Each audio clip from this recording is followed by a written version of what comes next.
Documento Pod Carro, a sua revista eletrônica automotiva. Olá, sejam todos muito bem-vindos e bem-vindas ao Pod Carro. Eu sou o Rodrigo, e no programa de hoje, como você já pôde ouvir pela vinheta de introdução, trata-se de mais um Documento Pod Carro, a revista eletrônica automotiva semanal que traz até você o mundo sobre rodas, mas dessa vez num contexto mais extenso, mais denso, mais aprofundado da história do automóvel. A gente já fez 2 programas dessa série, uma é bem antiga, apresentamos eu e Enio Júnior, inclusive forte abraço, contando a história do motor EA111 da Volkswagen, né, que ajudou a mover a família Gol assim, por anos, e derivados, obviamente. Recentemente fizemos um programa engraçadíssimo sobre a história do Ford Maverick, seus 50 anos, apresentado pelo meu fiel escudeiro e amigo de longa data, Flávio Domingos, que inclusive está com a gente aqui, já vou abrir a palavra para ele poder se apresentar. Primeiro, eu quero agradecer a tua audiência, obrigado por ouvir em mais um desses comebacks do Pod Carro, né, em mais esse retorno, o podcast automotivo que mais canta cavaco, que mais cata cavaco, melhor dizendo, na história da radiodifusão brasileira. E muito obrigado por você estar aqui hoje. Eu sou Rodrigo Tavares, eu sou jornalista e atualmente eu trabalho no Jornal do Carro, um complemento automotivo do jornal Estado de São Paulo. E do outro lado, temos uma pessoa que não só é um grande amigo meu, mas também tem um grande conhecimento na área do diesel e apresenta junto comigo o Pod Carro a Diesel, quadro que nós traremos de volta, pois temos um assunto bastante pagerístico para falar mais para frente. Mas sem mais delongas, senhoras e senhores, Flávio Domingos. Fala, Rodrigo. Fala, pessoal. Estamos aqui, né, de volta em mais um Documento Pod Carro. Mais uma vez falando de mais um carro que, assim, que eu encho o saco do Rodrigo mandando anúncio da OLX. E a gente pega tudo isso, todas essas ideias e lança no Documento Pod Carro, né? É um prazer, mais uma vez, estar aqui apresentando, né, contigo. E falando de um carro que eu particularmente gosto muito. É, assim, um dos meus favoritos. E é isso aí. Eu também, como o Rodrigo já adiantou, eu tenho um certo conhecimento na área do diesel. Sou mecânico, desenhista e piloto de teclado profissional. E vamos nessa, cara. Bom, além disso, você também pode conferir outros projetos, outros trabalhos do Flávio no Instagram dele, @_epifânico. Inclusive eu recomendo fortemente. Eu duvido você achar um traço tão bem feito em todo o estado do Ceará. Mas enfim, isso aí já é o meu lado pessoal dizendo, né? Vamos nos ater. Muito obrigado. Vamos nos ater ao profissional. Mas enfim, como o Flávio já adiantou, o carro de hoje é muito especial. É um carro que, de uma maneira ou de outra, já esteve na vida de cada um de nós brasileiros em algum momento. Principalmente na minha. Por bem ou por mal. Por bem ou por mal, importante citar. Na minha vida e do Flávio, principalmente, esse carro já esteve em algum momento. No meu caso, desde criança, né, meus primeiros anos de vida, acho que foi um ou 2 anos, eu passei numa Kombi, né, enfim, minha família teve uma 95 bege alabastro catalisada, passageiros, e o Flávio, eu não preciso dizer, em todos os programas prévios, ele é o cara que vai parar uma parte do teu dia, pode falar, irmão, olha isso aqui que eu achei. Aí você vê que é literalmente a coisa mais absurda do universo, num preço bastante convidativo. Sim, até hoje eu lembro da Karat de 18 mil. Que foi vendida assim em 3 dias. E provavelmente revendida por 30 bilhões de dólares, né? Porque é o que ela vale hoje. Mas, como a gente já adiantou, o carro de hoje é a Volkswagen Kombi. Carro esse que eu não preciso introduzir o que é ou a importância, porque eu duvido muito que você, ouvinte nosso, nunca tenha ouvido falar de uma Kombi, não saiba o que é uma Kombi. Mas eu imagino que você não esteja sabendo que no mês de dezembro, especificamente no dia 18, fazem 10 anos que a Kombi saiu de linha no Brasil oficialmente. O último lugar do mundo onde ela foi produzida, depois de 56 anos de produção ininterrupta. Então, acho que nada mais justo a gente separar um episódio aqui do Documento Pode Carro, agora que a gente decidiu voltar com esse quadro, e contar a história desse carro, tão importante na história de cada um dos brasileiros. Um carro que literalmente carregou o país nas costas, famílias, trabalhos, instituições, estados inteiros, por que não? E vai desde a perua escolar até a ambulância, ao carro da polícia técnica, tudo. Tudo que você possa imaginar e que tenha motor boxer, muito provavelmente é uma Kombi. Com todo o perdão do Fusca, mas assim, você precisa carregar passageiros e bagagem, o Fusca não vai servir. Tem gente que desafia a lei da física, mas a resposta mais lógica é a Kombi. Flávio, Exatamente. você que é muito mais entendido do assunto e muito mais enchedor de saco sobre o assunto Kombi, por gentileza, conta pra galera, vamos começar do começo, né? Como é que surgiu essa história de Kombi, por que ela se tornou esse fenômeno? Conta pra galera o que é o Volkswagen Kombi. Então, cara, a Kombi surgiu da necessidade justamente de espaço, né? Porque o Fusca, embora ele já fosse assim, mais bem estabelecido, né? Já dentro dos projetos da fábrica, precisava de algo mais, né? Aí a gente começa a falar de um cara chamado Ben Paul. Só quero chamar Paul, mas enfim.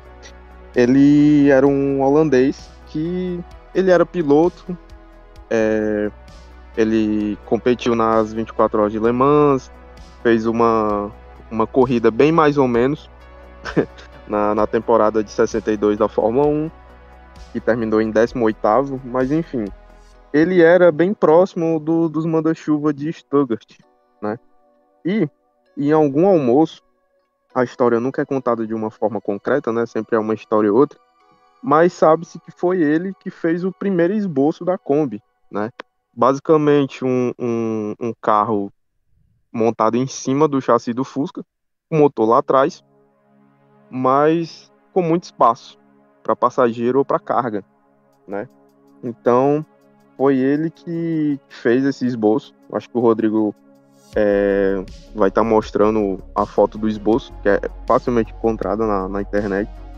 E o fato dele ter essa proximidade, ele mostrou essa ideia dele pros caras lá, né? Pros executivos de marca e de montadora, e eles acabaram gostando, né? Afinal de contas, é um utilitário.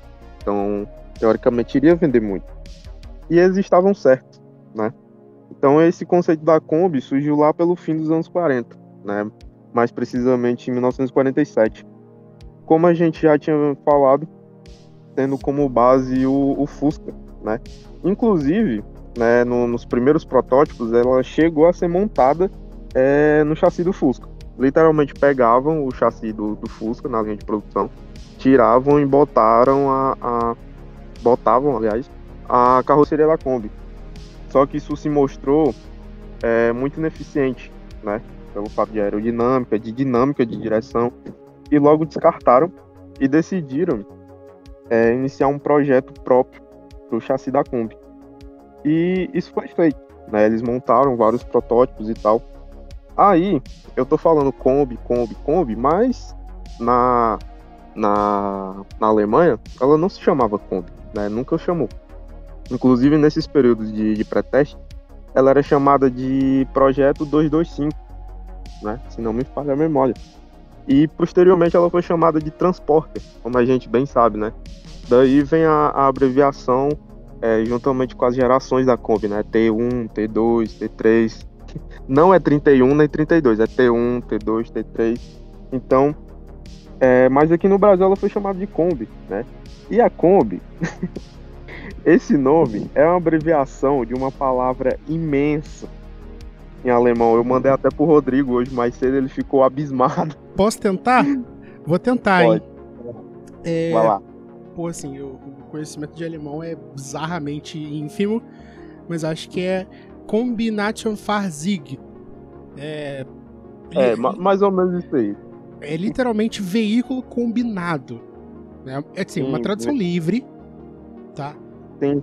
É veículo multiuso, alguma coisa desse tipo. Sim, o que seria Parece hoje ele... uma multivan, por assim dizer. Isso. Parece que pegaram a cabeça assim do engenheiro e arrastaram na máquina de escrever e saiu isso. Mas, como qualquer boa palavra em alemão, né? Sim, exatamente. Mas é a abreviação Kombi, é a abreviação dessa palavra gigantesca que parece um xingamento, né? Aí, como eu falei, na Europa ela é chamada de transporte. Mas, sim, sem puxar sardinha, eu prefiro muito mais a nossa versão, Kombi mesmo. Eu acho que combina muito mais.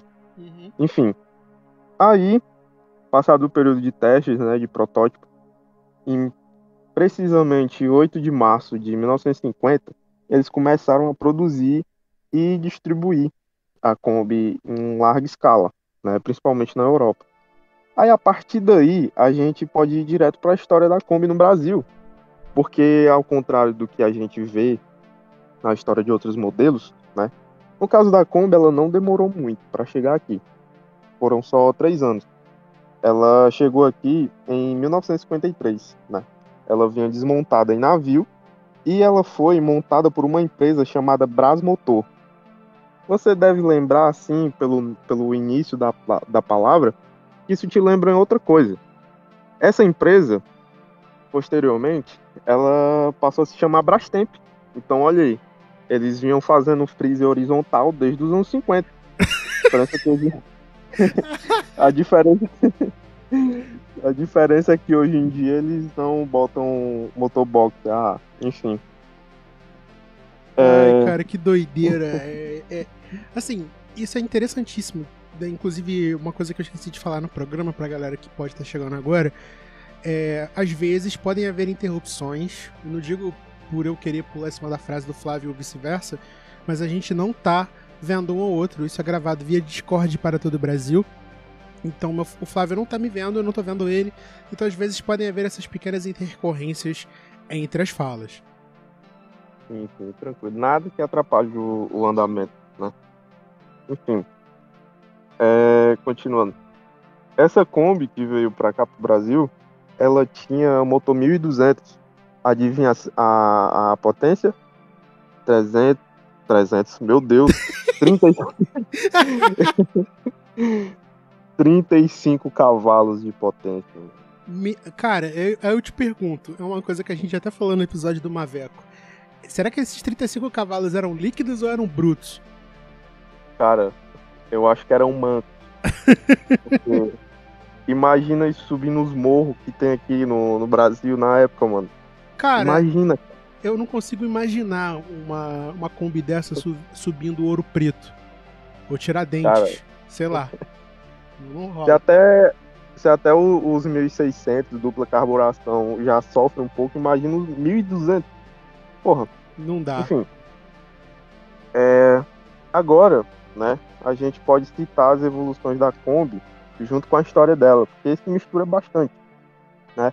De 53 até 57, ela não teve basicamente nenhuma história assim relevante por trás. Era a Kombi montada pela Brasmotor, posteriormente sendo chamada de Brastemp, mas enfim.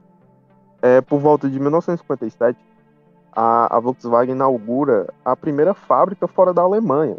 Olha aí, o Brasil é importante na história da Volkswagen, nesse quesito de expansão, né, da montadora. E essa fábrica é aquela lá de São Bernardo do Campo, né, onde funciona até hoje. E isso possibilitou que a Kombi tivesse 50% das peças produzidas no Brasil. Ou seja, além de ser simplesmente montada aqui, né, como acontecia. Então, sendo assim, a Kombi foi o primeiro carro da Volkswagen produzido no país. Olha só que interessante aí, né? Aí, de 57, a gente dá um pulo para 1961, né, onde a Kombi ganha uma versão lotação, digamos assim, né, com 6 portas. E hoje é uma das versões mais raras assim, entre os colecionadores. A galera fica doida em Águas de Lindóia. Mas essa Kombi 6 portas, ela era bastante usada nos aeroportos, certo? Porque antigamente, né, o avião ficava muito longe, né, daquela parte lá do aeroporto. da parte de desembarque, então tinha que ir um carro buscar do avião. Sim, aí esse carro era a Kombi. Aí, cara, a partir desse segundo semestre de 1961, a Kombi passa a ter a transmissão com todas as marchas sincronizadas. Aleluia! Exatamente. Onde até então era a primeira marcha seca, igual um Jeep Willys mesmo, sabe? Primeira seca. E, enfim, eu acho, né, que isso deveria ser, assim, beleza, um conforto, né? Mas o caso da marcha seca deveria ajudar no quesito de confiabilidade, né? Sim, explicando pra galera que não sabe o que é um câmbio sem a primeira marcha sincronizada, é que você precisa engatar ela com o carro parado. Tipo, é óbvio, você precisa engatar a primeira marcha com o carro parado, mas vamos supor, por exemplo, que você tá parando num sinal e você vai chamar a primeira antes do carro parar pra você já sair porque o sinal tá abrindo. Vai raspar. Vai raspar, e exatamente. Feio. E pra desengatar, pra trocar a marcha em câmbios não sincronizados, você precisa fazer um movimento de dupla embreagem. Como assim? Você precisa pisar na embreagem e desengatar, pisar na embreagem e engatar de novo. São dois movimentos diferentes. Em carros mais antigos isso era muito comum. E principalmente em caminhões, né? É uma tecnologia de caminhão. Enfim, a gente tá em 1961, ela continuou com essas evoluções aí até 1967, né? Onde a Kombi finalmente recebeu o novo motor 1500. Sim. Mais potente. Eu não lembro especificamente a potência. Se o Rodrigo puder me ajudar. Olha, mano, eu acho que eu tenho aqui. Porque... Beleza. Deixa eu ver, galera. Eu tô roubando um pouco porque eu fiz uma matéria sobre os 10 anos do falecimento da Kombi pro Jornal do Carro. Inclusive, eu vou deixar meu link aqui na descrição para vocês poderem ler. E eu contei a história de maneira bem resumida da cronologia da Kombi. E, de fato, em 67, ela e outros modelos da Volkswagen receberam aprimoramentos mecânicos. A Kombi recebeu o motor 1500. Eu acho que eram 42 HP. Posso estar errado, mas assim, eu vou pesquisar e se por acaso o número não estiver certo, eu vou colocar ali no vídeo. Desta vez eu vou colocar, já estou me cobrando com antecedência, né? Já estou me dando um esporro ao vivo, porque eu vou editar isso aqui daqui a uma semana e eu vou ter que fazer. Então, se eu não me engano, era 42 HP. O Carmanguia, na época, que já estava ficando velho, recebeu o 1500. O Fusca passou do 1200 para o 1300. Então você teve ali, acho que o 1300 era 36 cavalos. E isso foi propagandeado pela Volkswagen de tal forma que a propaganda, os carros recebiam uma cauda de tigre. Né? Eles eram... eu acho que eu tenho essa foto aqui nos meus arquivos, eu vou colocar. E era tido como uma nova potência, os novos animais da Volkswagen. E de fato era, né? Tipo, pra quem tem 36 cavalos, qualquer um cavalo a mais ajuda muito. Com certeza. Exatamente. E foi um aprimoramento mecânico, assim, cavalar pra Kombi, porque ela recebeu uma potência que ela precisava. Porque, sim, né? Enfim. Lembrando que o foco da Kombi não era nem muita potência, era o torque. Sim. Ela sempre teve um câmbio mais curto, mas junto com essa potência do motor 1500 veio mais torque. Então só melhoria, mano. Só melhoria. Precisava bastante. Com isso, né, ela também passou a ter o sistema elétrico de 12 volts, né, que a gente conhece bem. Até então, ela utilizava um sistema de 6 volts, igual um Ford T dos anos 30. Mas, abandonando o sistema arcaico, né, de 6 volts, a Kombi também ganhou a barra estabilizadora na suspensão dianteira, né? E junto com essa evolução mecânica, ela ganhou também a versão picape, cabine simples, sabe? Aquela que tinha os painéis de ferro assim na lateral. Uhum. Isso é outro avanço porque isso fazia muito sucesso em outros países. E, pô, não fazia sentido não ter aqui, né? Foi bem legal isso ter trazido. Aí, chega outra coisa. A gente tá falando da Kombi Corujinha, né? Modelo lá dos anos 50. Mas enquanto isso, em outros países já estavam lançando a T2, a famosa Clipper. Inclusive, vou mais um adendo aqui sobre o nome, mais uma curiosidade sobre o nome. Esse nome Clipper era para ser o nome oficial, mas a Volkswagen entrou numa disputa de direitos autorais com a Pan Am. Sabe aquela empresa de aviação? Mentira! Sim, eles nominavam os aviões deles como Clipper. Então eles entraram meio que numa disputa de direitos autorais e a Volkswagen acabou perdendo, né? Porque a Pan Am nominava os aviões como Clipper há muito mais tempo do que a Volkswagen quando lançou a T2, né? Uhum. Enfim, aí eles voltaram a chamar de Transporter 2, né? Como uma evolução. Aí, enquanto isso aqui no Brasil, continuava a Corujinha, mas não por muito tempo, quase 10 anos. Quase 10 anos depois, né, a gente pula aí para 1976, veio finalmente a tal da Kombi Clipper, né, que é a minha favorita, meu modelo favorito da Kombi. Mas ela chega com umas mudanças que diferenciam a Kombi do Brasil de todas as versões do mundo.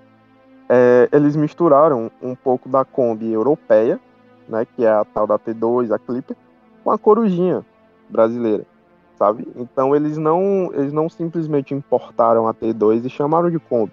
Eles misturaram, fizeram como se fosse um facelift, né? Mas não foi um facelift, a gente já vai explicar. E criaram, né, o resultado disso foi uma versão única, e só teve no Brasil. E é interessante porque hoje os colecionadores do mundo todo assim, se estapeiam por uma Kombi brasileira, uma Clipper brasileira. Estão exportando o Kombi Clipper a rodo. Então se você aí tá pensando em comprar uma Kombi Clipper, a hora é agora, porque tá subindo muito o preço. Bizarro, né? Clipper, sim, mano, a Kombi Clipper vai ser a próxima Corujinha. Coisa assim de 180, 200 mil reais. Então corre enquanto tá por 15, 18. Sim, eu até adicionando isso ao programa, esses dias eu tava no Twitter, inclusive pra quem não segue é @THERTLima, mas também tem @podcarro pra você seguir lá. E eu tava vendo um site de leilão americano, ou um site de anúncios americanos, eu não lembro qual o nome agora, e tinha uma Kombi Clipper 78, que os caras estavam pedindo, eu acho que $40 mil, um negócio assim. Eu falei, mano, eu não consigo conceber um negócio desses. A Kombi Clipper é o carro do pão que passa aqui na rua. Inclusive, enfim, eu ia recitar a música do carro do pão, mas eu acho que isso é desnecessário. O público não precisa desse detalhe. Mas enfim, é uma coisa tão banal. Você vê uma Kombi Clipper hoje, você acaba vendo ela, pelo menos aqui no Rio de Janeiro, né, onde eu tô gravando. Você consegue ver algumas delas ainda na lida, na feira, como carro de serviço. Lá fora é tão exótico quanto uma Ferrari. Uhum. E, cara, eu sigo um cara no Instagram chamado Buzz Guy. Ele só trabalha com restauração de Kombi. E ele mostrou lá uma Kombi, uma Clipper brasileira, que ele tava vendendo por $32 mil. Então, o dólar deve estar o quê? A R$4,90? Se você fazer a conversão, pô, mano, imagina o nível que chegou, né? Tá certinho, o dólar pra referência, pra galera que estiver ouvindo isso no futuro, hoje, dia 23 de dezembro de 2023, antevéspera de Natal, o dólar tá a R$4,86, ou seja, 30 pila numa Kombi é muita coisa. Faz aí a base de R$5 pra você ter uma ideia. Enfim. Sim.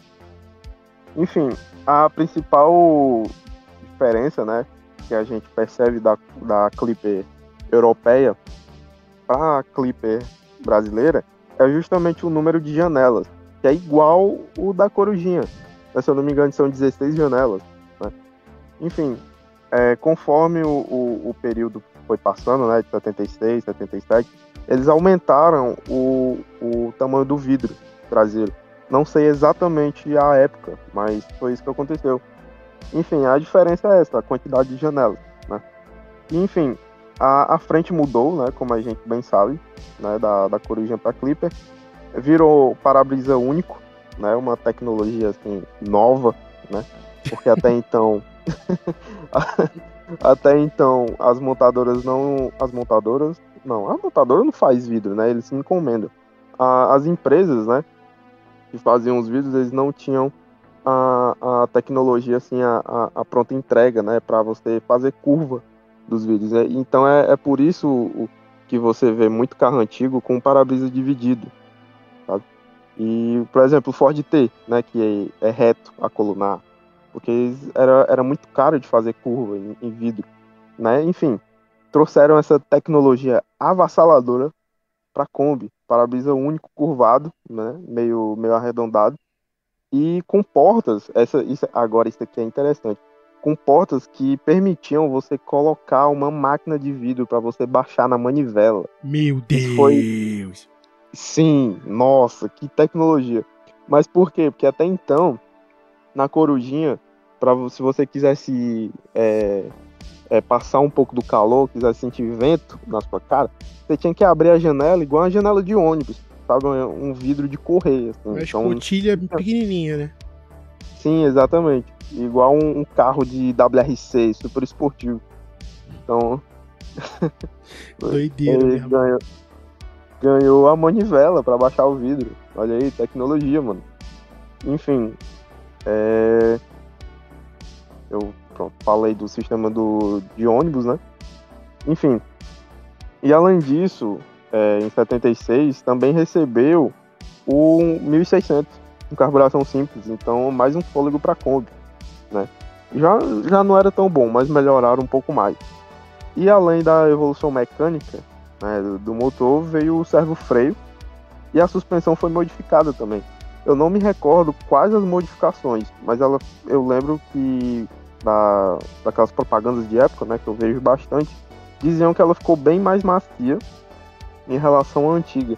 Eu não sei se o sistema de catraca e facão foi posto na Kombi nesse ano ou se já tinha antes. Mas enfim, teve uma modificação na suspensão, uma melhoria. E para finalizar, né, para 76, recebeu também o painel que já era utilizado na Clipper europeia, né, na T2, desde 1967. Aquele painelzinho que a gente bem conhece, sabe? Com 3 relógios no painel, né? Só que só 2 funcionam. Só 2 funcionam. O outro fica lá para você colocar qualquer coisa que você quiser. Enfim. Aí a gente avança um pouco para 1978, quando a carburação simples foi deixada de lado e eles colocaram a carburação dupla. Então mais um fôlego ainda para a Kombi, né? Se eu não me engano, era um... Desculpa te cortar. Se eu não me Outra engano, essa carburação dupla que chegou em 78 deu o quê? Mais 4 cavalos de potência, um negócio assim. Uma coisa a mais, né? Porque assim, ela quando chegou com 5.600 2 anos antes, ela tinha 52 cavalos e 11,2 kgf de torque. Que você pensa, pô, não é muito, mas lembre-se, o motor Boxer, por ele já estar ali na traseira e ser um motor notoriamente torcudo, mesmo que ele tenha baixa potência, quase 12 kg de torque não é tão recusável assim. Vamos lembrar que carro popular dos anos 90 tinha 7. 9. Exatamente. Gol. Então, assim, é complicado. Então, não era tão negativo assim. Principalmente se considerando que a carburação dupla era o sinônimo de potência e torque nos anos 70. Sim, exatamente. E além da carburação dupla, eles colocaram mais uma evolução mecânica. Eles trocaram as cruzetas ali na manga de eixo junto à homocinética. Então, mais uma coisa boa aí, né? Melhorava até a dirigibilidade, né? Em curva, manobra. Enfim, avançando mais um pouco, em 1981,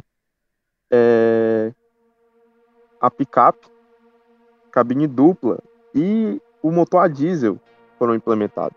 Aí a gente começa a chegar num ponto interessante, né? A cabine dupla, que até então era, aliás, a cabine dupla não, a picape, né?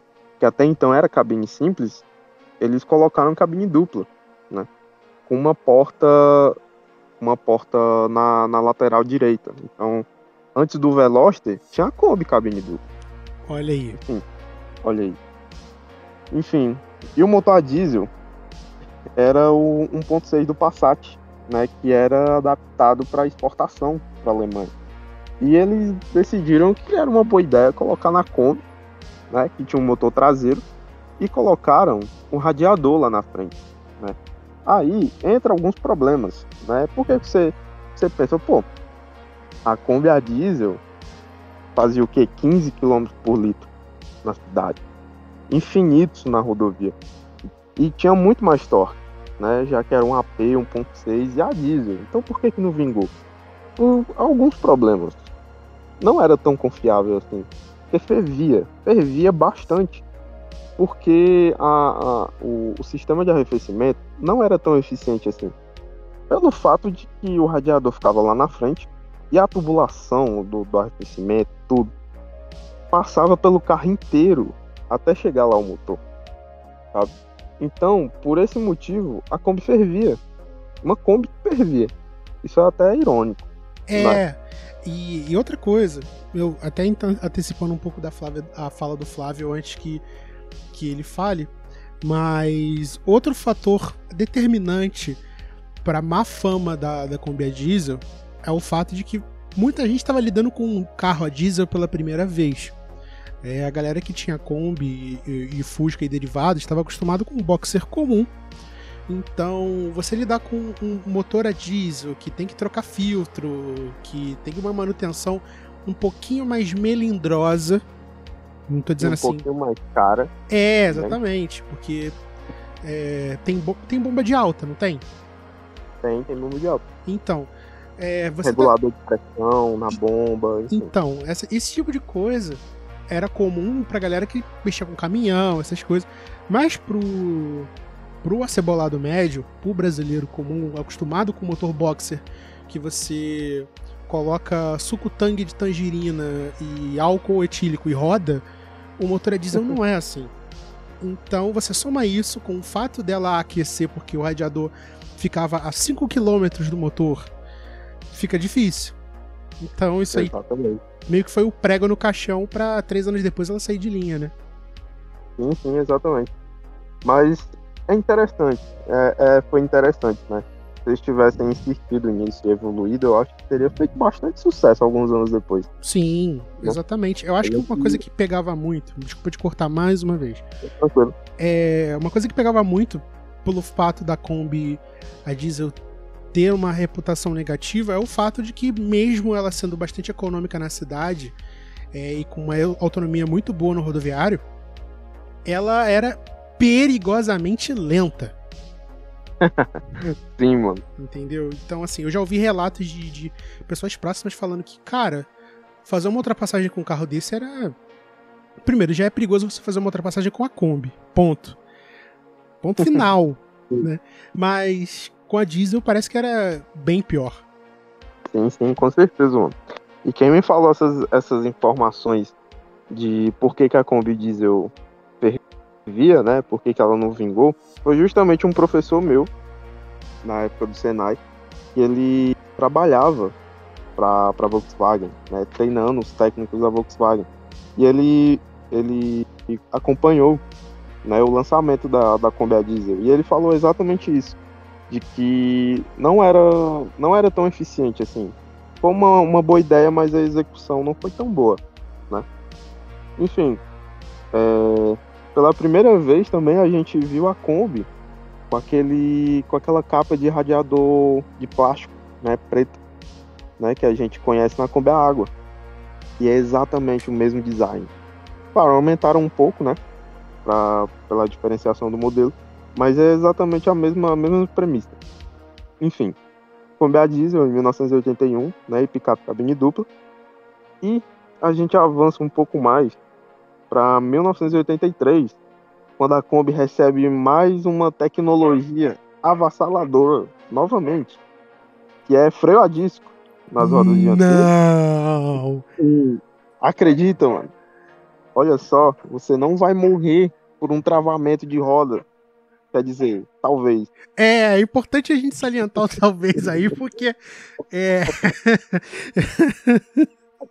Não passe dos 90 por hora com a sua Kombi. não recomendamos. Assim, a gente brinca muito, mas querendo ou não, a gente sabe que é um carro que tem a aerodinâmica de um pão de forma, de uma lata de cerveja, de um freezer horizontal, de um puff, enfim, de qualquer coisa quadrada e meramente curvilínea que você possa pensar. Mas eu tenho relatos de parentes próximos que falavam que Kombi e freio eram combinações assim que bem, talvez não tão críticas quanto o linha Opala, por exemplo, mas pelo amor de Deus, é uma coisa que carecia de uma atençãozinha. Sim. Você pisava no freio e o pedal simplesmente abaixava e o carro ia parando assim 1 km por hora a cada, sei lá, 5 segundos e você ficava desesperado com o carro da frente parando no sinal. É coisa nesse nível. Deus me livre. Mas enfim. Além disso, do freio a disco, também veio o cinto de segurança de 3 pontos e o encosto de cabeça.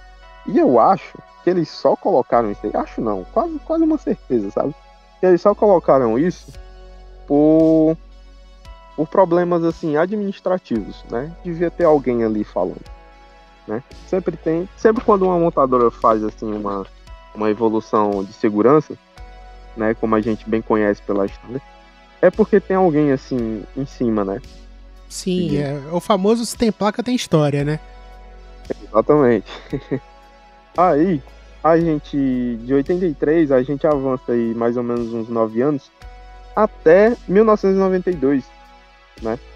Quando, devido à alteração da legislação de controle de poluentes, a Kombi recebeu o catalisador, né? Aí você falou da Kombi catalisada, né? Que seus pais tinham. Enfim, recebeu o catalisador e reduziu a emissão de poluentes, né? Passou no teste. Enfim, outros itens interessantes que se tornaram opcionais foram o desembaçador traseiro, os vidros verdes e as janelas laterais corrediças. Isso é bastante interessante, porque tem gente, né, quando vai modificar uma Kombi hoje em dia, simula esses opcionais, né, coloca esses opcionais. A janela traseira corrediça, o vidro verde e tal. Bem legal, bem legal.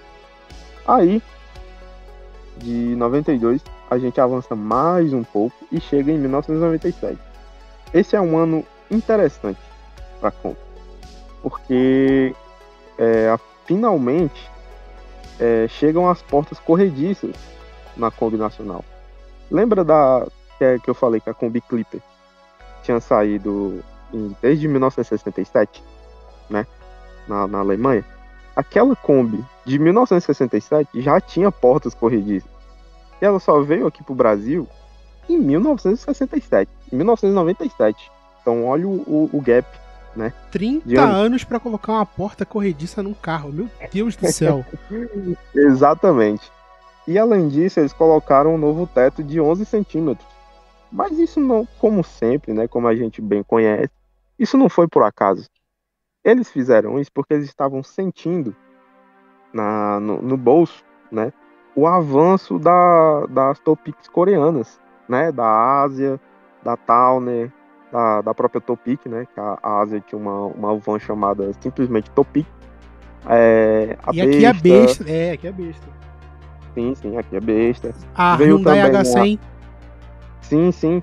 A Mercedes-Benz com a MB 180 e mais eu acho que foi em 99, veio a Sprinter, né? Então, estavam assim, chegando na Kombi. E foi por isso que a Volkswagen fez. Aí, para acompanhar, né, as vans coreanas, que tinham um pouco mais de esmero na construção, né? E a Kombi era simplesmente um carro espartano, veio em 97 para 98, né, ali no segundo semestre de 97, veio a minha versão especial favorita da Kombi, a Karat. Eu já falei dela já logo no início, né? Essa versão só durou 3 anos né, visto o alto custo, né, de adaptação, de fabricação, e também ela era muito cara. E não tinha tanta coisa assim em comparação aos carros coreanos.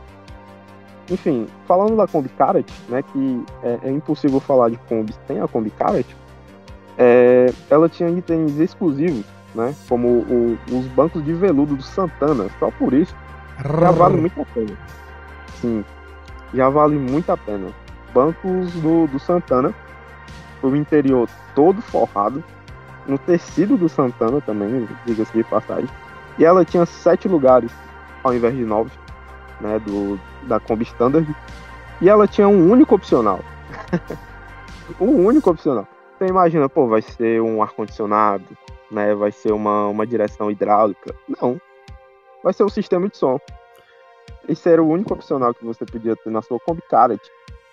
E vinha com toca-fitas. O Rodrigo gosta muito de som assim, automotivo, né? Clássico. Não tô falando de paredão. Ela vinha com um toca-fitas Volkswagen DC249. Eu acho que você conhece, Rodrigo. Conheço sim, era... Peraí, pessoal, enquanto... Flávio, repete aí pra mim, por favor. É um Volkswagen DC249. DC249. Isso para as 97. Nossa, isso aqui... Eu vou colocar a imagem pra galera que tá vendo tá ouvindo pelo YouTube. Isso aqui era o suprassumo da tecnologia de rádios FIC. Pra quem não sabe, FIC era aquele finalzinho ali de Auto Latina e Ford e Volkswagen, que tinha literalmente os melhores sistemas de som do país. Claro, GM tinha também e tal. Fiat... Não, acho que a Fiat era melhor porque tinha o Pioneer, né? Mas tudo bem, não estamos falando de Fiat ainda, mas a gente precisa fazer esse recorte, porque eu particularmente gosto muito de rádio automotiva. E isso aí era literalmente um negócio que valia a pena você quebrar o vidro do carro para levar para vender na feira. Porque isso era muito caro. Era muito caro, era um acessório de concessionária, assim... A gente precisa lembrar pra audiência um pouco mais nova que hoje tá acostumada com multimídia, com GPS, essas coisas, que antigamente, cara, você botar um rádio no carro era um sinônimo assim de o quê? Você tem condições de ouvir música enquanto dirige? Não é possível. Tinha gente que saía com toca-fitas na mão, assim, como se fosse uma maleta. Só pra mostrar, né? Cara, uma época assim, inacreditável, eu acho. Eu venho falando isso há muitos anos. Eu acho que a gente devia tirar um dia pra fazer um programa só sobre rádios automotivos, sobre som. Chamar a galera que entenda mesmo pra poder passar uns bizus pra vocês, porque é legal, né? Você dirigir é legal pra caramba. Mas enfim, Flávio, por favor, continue falando da Karat. Continuando. Esse era o único opcional dela, um sistema de som, né? Ela vinha com esse Volkswagen DC249 só para as 97. Eu acho que isso torna ela um pouco mais rara, né? Porque a partir de 98, né, lembrando que a Karat saiu em abril de 97. E já em janeiro de 98, eles já trocaram o toca-fitas e ao invés do DC249, eles colocaram o DC349. Eu acho que o Rodrigo conhece também. Conheço. Enfim. É a versão ligeiramente atualizada. Ainda é um toca-fitas, não é um CD player. Porque era bem difícil você ver um rádio de época com CD player. Era só pra quem, sei lá, comprava Monza não, Ômega, Santana. Acho que o Santana GLSI não tinha. Acho que não foi ter CD player na Volkswagen assim muitos anos depois.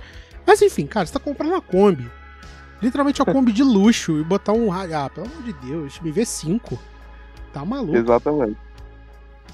Enfim, e esse rádio foi o que ficou na Karat de 98 até 99, onde tiraram ela de linha, né?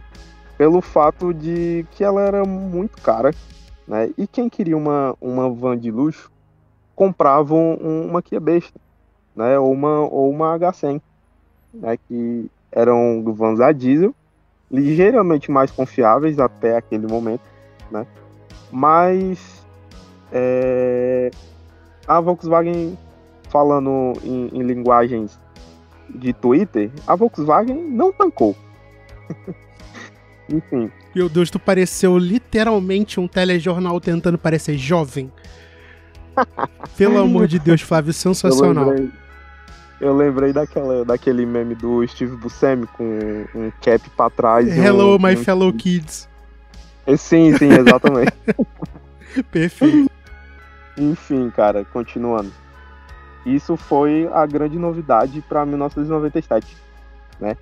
Aí, em 1998, a Kombi ali rastejando, pegando assim, pela barra da calça das vans coreanas, ela lançou, em 98, a Kombi com injeção eletrônica, né? Inclusive nas Karat. Então, vale ressaltar, as Karat 97 eram todas carburadas, com dupla carburação. A partir de 98, todas da linha Kombi, né, saíam com injeção eletrônica, né? Isso devido às mudanças no programa de emissão de poluentes. Então, eles também só mudaram, né, por questões assim mercadológicas e por questões administrativas, porque estavam no pé deles. Então, se tivessem deixado, tinha Kombi até hoje com carburador. Não, e para você ver o seguinte, fazendo um resgate histórico aqui da linha Volkswagen, principalmente a linha 97, eu digo isso porque eu tenho um Gol aqui em casa 95, então eu meio que acompanhei a linhagem do G2 para poder me situar no tempo e espaço, né? Porque, enfim, o Gol foi G1, G2 e todos os restos, e todos os outros até o G5 é tudo G2. Então, você meio que tem que acompanhar. A partir de 97, toda a linha Volkswagen, eu acho que só com exceção da Saveiro e da Kombi, já eram MI. Ou seja, injeção eletrônica multiponto. Antes eles eram I, monoponto, injeção single point, igual ao meu carro. Então, você vê que coisa interessante. A Saveiro, saindo um pouco da linha aqui, é um utilitário. Baseado num carro comum? Sim, mas é um utilitário. E eu acho que ela só foi ter injeção eletrônica multiponto em 98. 97, 98, como a Sunset ou a Summer, eu não vou lembrar agora, galera que manja de quadrado, desculpe, que eu não vou pesquisar. Mas, enfim, foi o último quadrado a ter injeção. Nem o Voyage teve isso. E a Kombi se safou por um ano, porque era um utilitário. Não era um carro de passeio. Então ela conseguiu segurar o carburador por mais um ano. E só em 98, quando deve ter entrado mais uma versão nova do ProConv, um negócio assim, foi que passaram para injeção, né? Que interessante. E ela não era single point. Ela já era multiponto, né? Sim, já era multiponto. E isso fez com que ela ficasse mais potente e mais econômica. Então, só sucesso aí. Muita gente, inclusive, pega essa injeção da Kombi e coloca em Fusca, né? Sim, exatamente. E fica muito bom. Enfim, aí você pensa, pô, com aquilo tudo das vans coreanas, né, e aquelas alemãs, né, com a Sprinter, a MB-180, você pensa, pô, já deu de Kombi, né? Aí a Volkswagen, em 2000, simplesmente continua, renova a Kombi. Mas por quê? Porque aquela coisa lá do filho pródigo, sabe? Uhum. O pessoal que comprou a Kia, comprou as Hyundai, todas aquelas vans coreanas, começaram a sentir, né, no bolso a situação. Porque era tudo carro diesel. E como a gente já bem falou até na Kombi a diesel, manutenção de diesel é muito mais cara, né? E vale ressaltar também o descaso, né, das concessionárias da Ásia e da Kia, que não davam suporte devido para os clientes. Então as pessoas simplesmente quebravam o carro e ficavam ao léu, esperando peça, porque simplesmente não tinha. Aí o que aconteceu? Voltaram para a Kombi. É por isso que teve Kombi por muito, mas muito tempo, que nada substituiu ela, né? Aí a gente chega em 2000, né, quando a Volkswagen decide tirar a versão picape. Então a versão picape ainda teve até 99, né, com injeção eletrônica, certo? Mas em 2000 eles decidiram retirar e deixar só a Kombi furgão, inclusive, passageiro e carga. Deixa eu tirar uma dúvida com você, porque eu tive essa dúvida quando eu estava fazendo a matéria para o jornal e eu não reparei. Mas a versão picape, que ficou em linha até 98, 99, ainda era baseada na Clipper, né?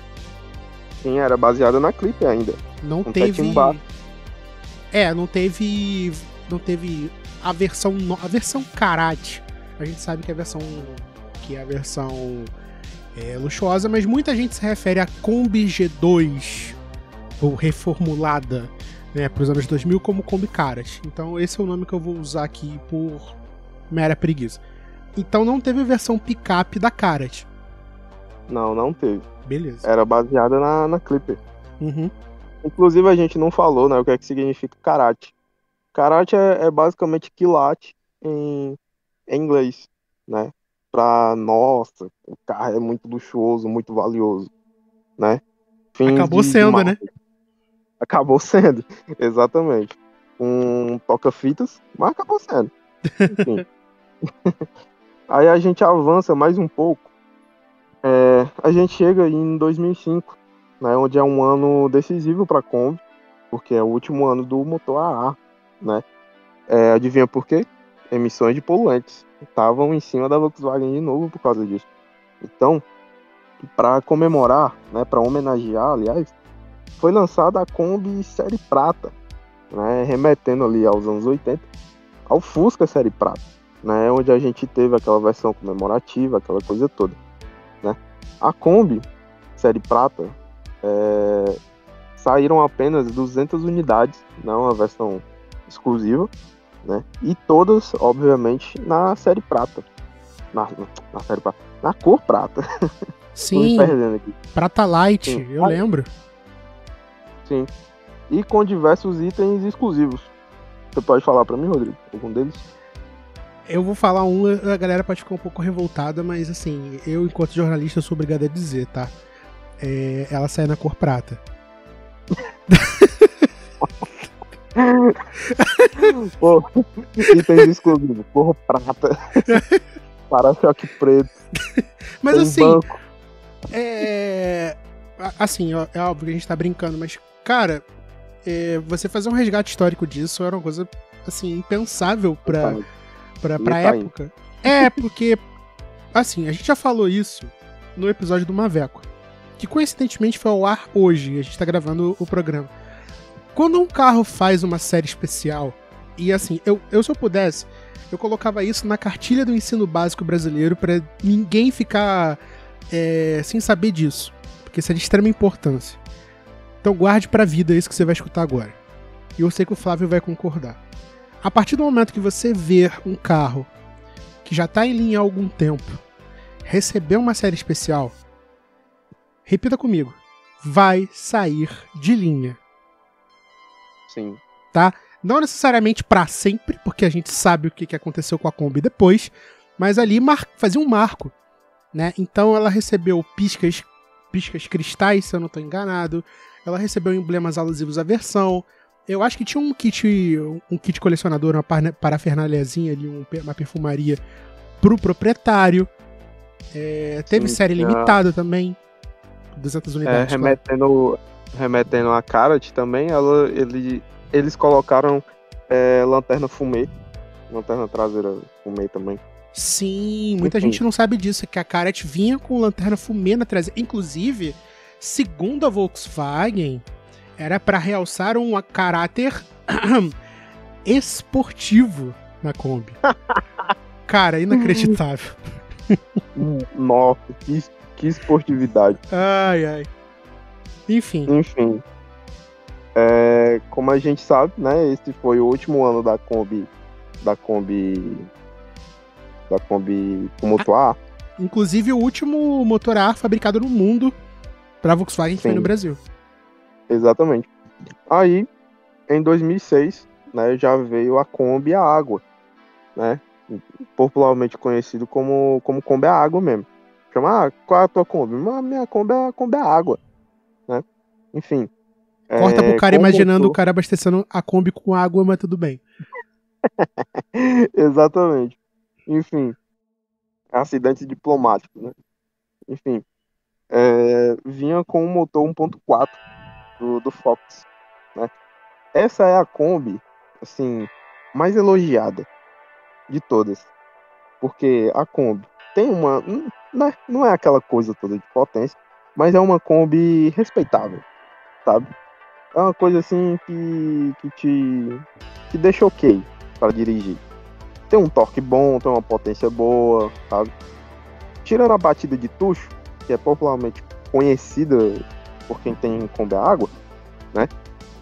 Dá para se sair bem. Inclusive, parafraseando o coroa dos Fusca, o vulgo Marcelo Tonella, ele fala: você quer uma Kombi? Procure a Kombi mais nova que você puder.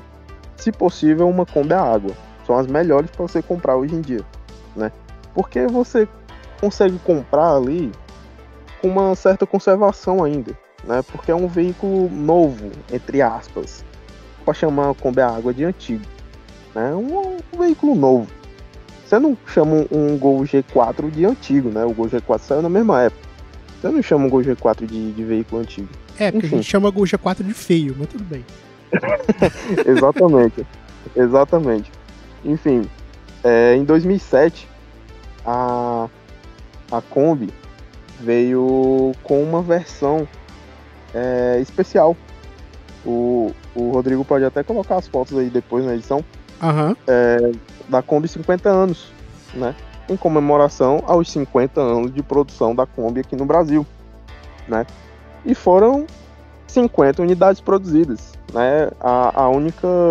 O único momento em que a Volkswagen acertou na quantidade de unidades para uma versão especial da Kombi. Polêmico! Polêmico. A gente vai falar sobre isso em seguida. Enfim, a Kombi 50 anos ela vinha com a pintura exclusiva, né, em branco e vermelho, remetendo justamente àquelas Kombi corujinha dos anos 70, a Kombi luxo, né, na época da Clipper, onde você tinha a opção de escolher ali com duas cores, né, branco e vermelho. Na interna eles mudaram também a capa dos bancos, enfim, aquelas coisas assim bem por cima, mas legal. E o material de divulgação desse carro, eles fizeram uma coisa assim, meio anos 70, sabe? Aqueles gráficos assim, então, bem legal. E, inclusive, é uma das Kombis mais raras de se encontrar hoje em dia. Eu, particularmente, nunca vi ninguém nem mencionando assim, tipo, tá aqui no acervo de um colecionador, tem aqui uma Kombi 50 anos. Nunca nem vi. É bem raro mesmo. Eu lembro de ter visto uma pra vender uma única vez e... Cara, é literalmente uma de 50, né? Então, você pode estar preparado aí pra gastar o que você quiser e não puder pra pegar um carro desse pra você. E detalhe. Exatamente. Não é importante a gente fazer essa alfinetada aqui. Nenhuma das Kombis, nem essa, nem a que a gente vai falar daqui a pouco, são tão completas quanto a Karate foi. Ponto. Exatamente.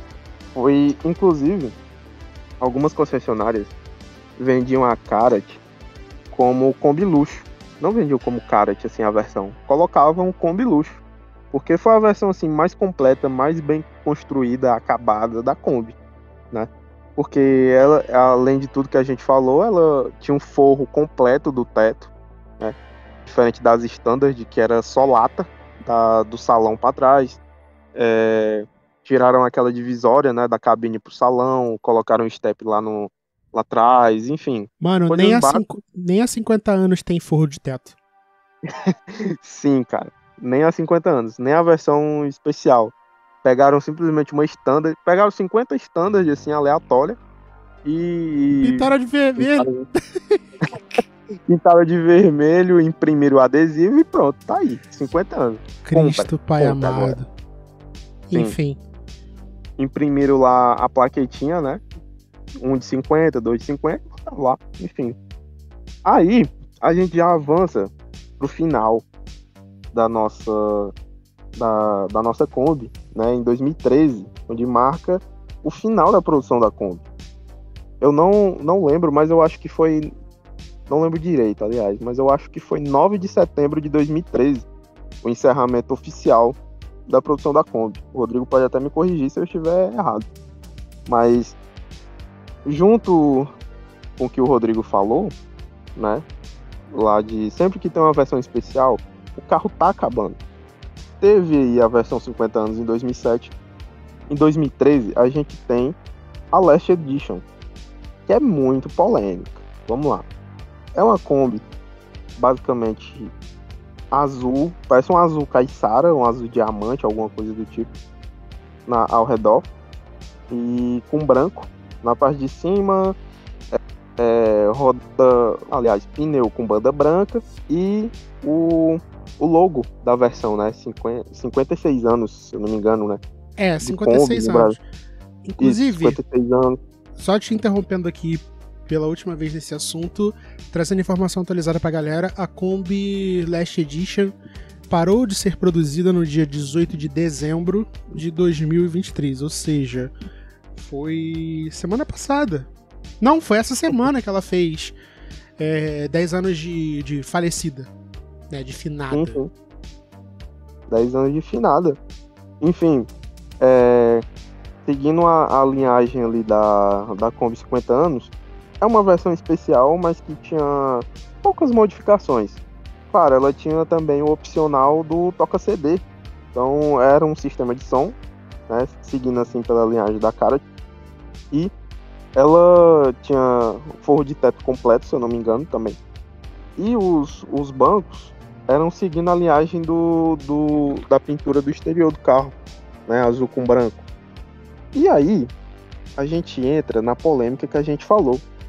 Porque quando a Volkswagen lançou a pré-venda desse carro, de início eram 600 carros.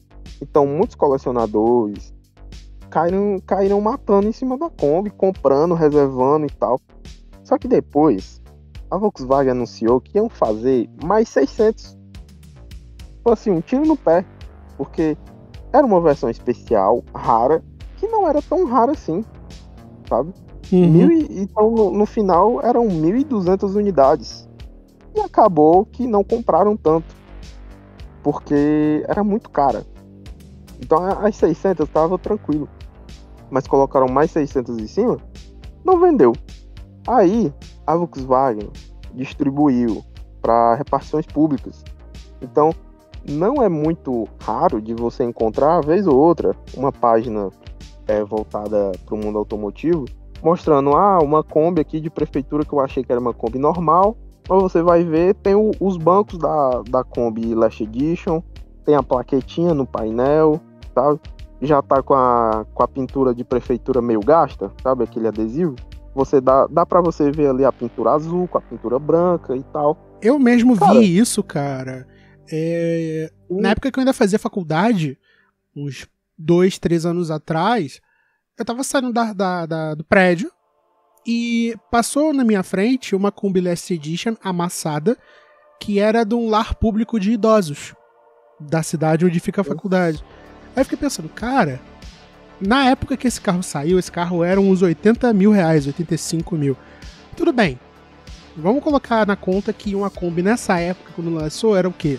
60, 70 mil reais no máximo, porque é um utilitário custa mais caro. Mas não era uma Kombi comum. Era uma Kombi toda emperiquitada, cores especiais, banda branca, pintura especial, série limitada, não sei o que, blá blá blá, bibibi, não vai ter mais. Gringo comprando para levar pra fora, enfim. Foi um frenesi danado. E depois veio isso que o Flávio falou. Então, assim, primeiro comprou, esgotou. Segundo, Volkswagen. Pô, galera, vamos fazer mais. Sei lá, o patrão ficou maluco. Cara, encalhou. Encalhou. Não vendeu tudo. Não, e tipo, o encalhe era tão evidente que, por exemplo, aqui no Rio de Janeiro, se você fosse algumas concessionárias, assim, mais pra Zona Sul, Barra, essas coisas, anos depois da Last Edition ter sido fabricada, tipo 2014, 2015, você entrava no showroom e ainda tinha Last Edition pra vender. Detalhe, exatamente, 100 conto. 130, 150. Você não consegue. Você consegue imaginar você pagar 150 mil reais numa Kombi hoje? Não dá, ainda mais numa Kombi nova, assim, não dá, cara. Impossível. Mas enfim. Enfim. E foi assim, com polêmica, né? Muitos colecionadores exporam o indignamento, né? Indignação, aliás. Em português foi com Deus. Com a Volkswagen. Porque eles fizeram isso e acabou com aquela aura de carro raro que tinha, né? Enfim, foi assim que ela foi, né, em 9 de setembro de 2013. E até hoje, você vê Kombi rodando, até hoje. Foi, assim, muito longevo esse carro, mais do que longevo. De 1953 até 2013, as minhas qual é a palavra? Eu esqueci agora. Meus dotes matemáticos nem são possíveis de calcular de 53 para 2013, né?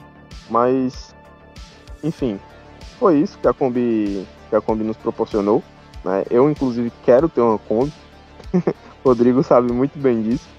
Quero ter uma Kombi ali, uma Kombi Clip ali pelos anos 80, por aí. E é isso, cara.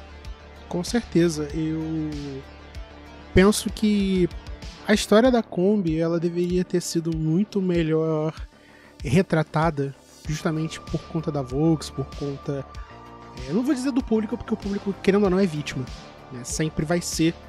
Porque na minha cabeça não faz o menor sentido você fazer uma edição de 50 anos com 50 carros e fazer a Last Edition com 1.200. Então assim, era muito mais fácil... 56, né, mano?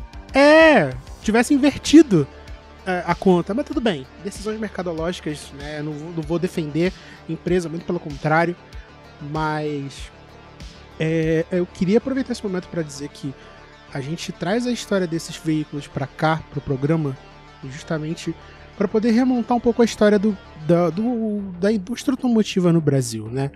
A gente sabe que nesse programa que está encerrando o último ano. Mentira, o último ano. O último episódio do ano do programa, né? Que tá indo ao ar agora no dia 30.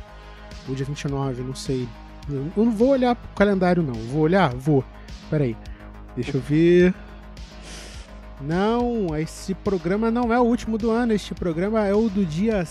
Não, esse programa... Mentira, esse é o último programa do ano. Acabei de decidir, tá decidido. Dia 30, hoje, ele está indo ao ar. Vai ter episódio pro dia 6, então já avisando vocês, não vai ter férias, esse período de final de ano é sem massagem mesmo.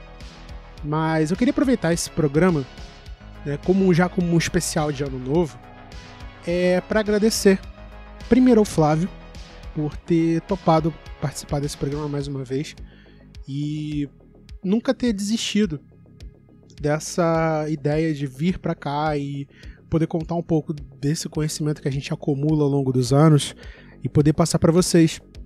Porque é legal a gente parar, ler um livro, um site, ver um programa e aprender sobre as coisas.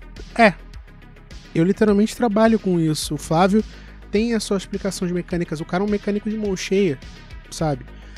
E aprender esse conhecimento e poder passar para vocês é legal, é satisfatório. E eu queria agradecer por mais um ano. Mesmo que esse ano tenha tido 5 episódios, é que realmente foi complicado, né? Pelo menos pra mim, eu comecei a trabalhar e o ritmo do programa teve que parar, porque eu precisava me acostumar à nova rotina. E também não é um motivo para parar o programa para fazer um rasga-peito, porque a gente já tá com quase 1h20 de programa de novo. Mas o meu sincero obrigado por mais um ano, pelos que ficaram. Sinto muito pelos que saíram, eu não tive como evitar. Mas agradeço imensamente a audiência de todos vocês. Vocês importam muito para a saúde desse programa, desse projeto, desse sonho, né, de levar o jornalismo automotivo até vocês. Querendo ou não, esse programa me serviu como um trampolim para o que eu faço hoje e eu espero continuar fazendo. Então, o meu sincero muito obrigado.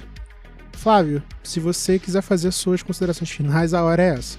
Eu também quero agradecer bastante, né, por estar participando de mais um ano ativamente nas manutenções e peripécias do podcast. É muito legal. A gente, além da gente trazer todo esse conhecimento para vocês, a gente se diverte fazendo, porque a gente gosta disso, né? Como o Rodrigo falou, a gente vai ficar mais ativamente, né, com isso.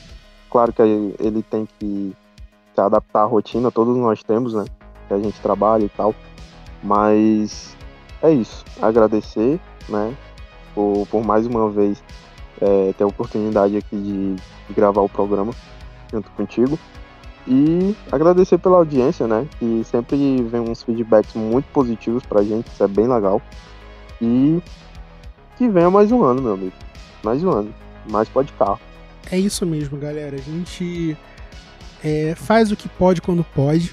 Então, vocês sabem como é o esquema aqui, eu não preciso ficar lembrando. Mas a gente não pode deixar de agradecer jamais. Porque, querendo ou não, fim de ano é época de balanço. A gente analisa as coisas e, querendo ou não, foi um ano bastante caótico. Mas aos poucos a gente vai tentando trazer até vocês tudo aquilo que a gente puder agregar, mesmo que seja para poder distrair a sua cabeça num sábado antes de você fazer suas coisas. Sempre às 11h30 da manhã, em todos os canais possíveis. A mim você vai encontrar no @THERTLima em todas as redes. E o Podcarro é @Podcarro em todos os lugares. O Flávio você vai encontrar no Instagram, principalmente. No @f.fll Flávio, na verdade, Flávio, é melhor você dizer a sua arroba, porque eu já tô um pouco grog Tá certo. de uma hora gravando. O pessoal é f.flávio com 2 L's, né? E o de desenho, que tem várias colaborações entre eu e o Rodrigo nas artes, _ Epipônico. É isso. E o Twitter é interessante falar também, né? Flávio Domingos _. Ou se você podem pesquisar... conferir. Desculpa, Rodrigo, te cortar mais uma vez. Não, pode falar. Se você pesquisar simplesmente por Flávio Dízio, você vai me achar. É o único. Incomparável. Então, gente, não tem como. O homem é o charme e o veneno do homem nordestino, não tem jeito. É o cara. Mas, assim, obviamente, já é extremamente piegas, né? Não tem como não agradecer. Principalmente por esse cara estar me aturando aí há anos e me ajudando a gravar o programa. Fica também agradecimento pro Maurício Campelo, @CampeloMCF, que também grava comigo as notícias da semana, alguns outros quadros e também colega de profissão. E ajuda sempre que a gente pode. E também toda a galera que participa do GPC, que é o Grupo Podcarro de Comunicação. A ajuda de vocês divulgando, comentando, puxando assunto é, assim, inconcebível de bom. Então, mais uma vez, obrigado. Eu espero continuar fazendo isso que vocês gostam tanto. E é isso. Feliz ano novo. Eu espero encontrar vocês em janeiro. Tem mais um episódio para janeiro. Vai ter Podcarro Diesel. Eu quero voltar com o Podcarro Entrevista. Você quer sugerir alguém para aparecer aqui? Fale comigo. Ou então fala com algum dos nossos operadores. No caso, o Flávio ou até mesmo o Maurício. Nos procure. Indique uma pessoa que você queira que a gente entreviste. E a gente vai fazer o possível para isso acontecer. Um forte abraço. Obrigado por tudo. E até o próximo ano com mais um Podcarro. Tchau, tchau. Obrigado por escutar o Documento Podcarro e até a próxima.